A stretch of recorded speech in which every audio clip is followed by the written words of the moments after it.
Well, before we get into scientific notation, I think what I've decided to do is go back and take a look at powers and exponents for just a few minutes, and how they actually relate to scientific notation. So just briefly, just want to look over some definition, a couple of little concepts, and then we'll move forward.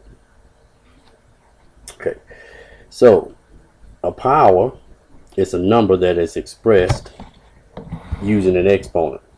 The number itself is the base, and the exponents tell how many times you use the base as a factor. Okay, so let's take an example. If I had 6 times 6 times 6 times 6, well, my base would be 6. That's my base, and I am multiplying it 1, 2, 3, 4 times. So my exponent, which is the raised number, will be 4. So if I were to tell you to evaluate or write an expression using a power, then this would be your answer, 6 to the 4th power. Okay, so it says also, according to the order of operation, you should always evaluate any exponents before performing any other operation. One other little sidebar that I would like for you to, or key concept actually, that I want you to keep in mind: any non-zero number to the 0 power is always 1. Example, if I said 6 to the 0 power, now my answer would be 1. So that works pretty much, well, not pretty much, it works for any non-zero number raised to the power of 0. Okay, so another concept that I want you to understand is any non-zero number to the negative nth power. Okay, so what we're talking about, if I said 6 to the negative nth power, it's the multiplicative inverse of the nth power. So that means I will take 1 over 6 to the positive nth power. So we can take a real live number and say 1 to, well, let's not use 1, let's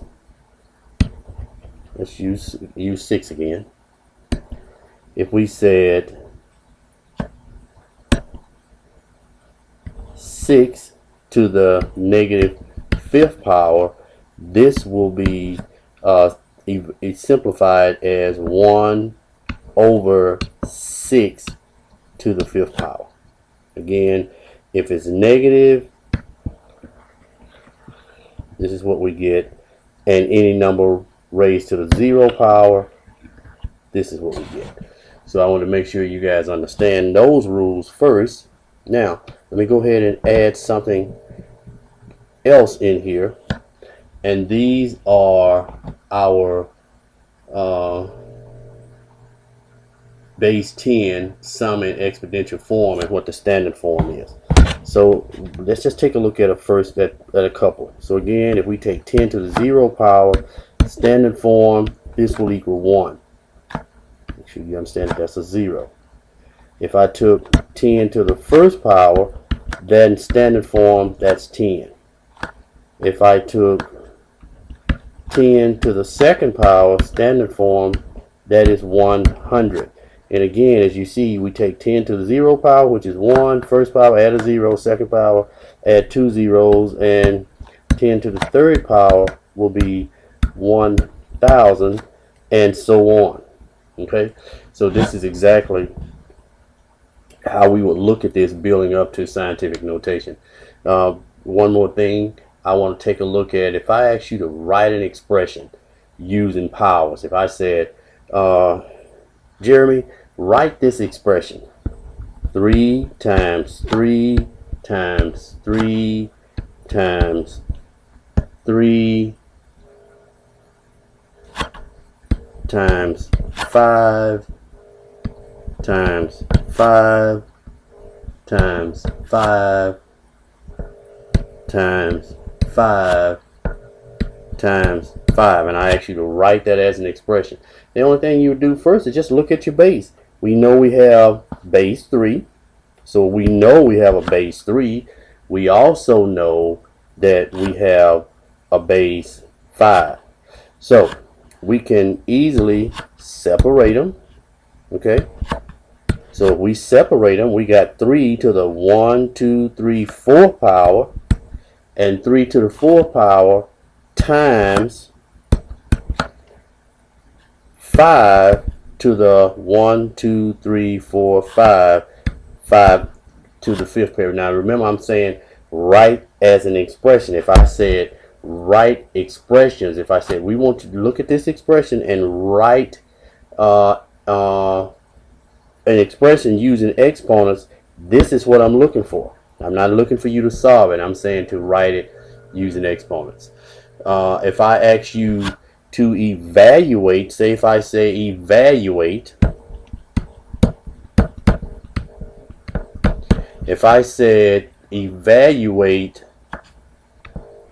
5 to the 4 power, now what I'm looking for you to do is take 5 to the 4 power and go ahead and solve it in standard form.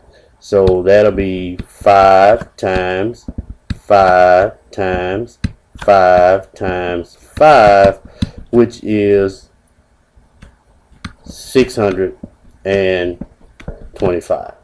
So again, just want to quickly go over these with you so you could have some feel of what we need to do and how we use powers and exponents in scientific notation.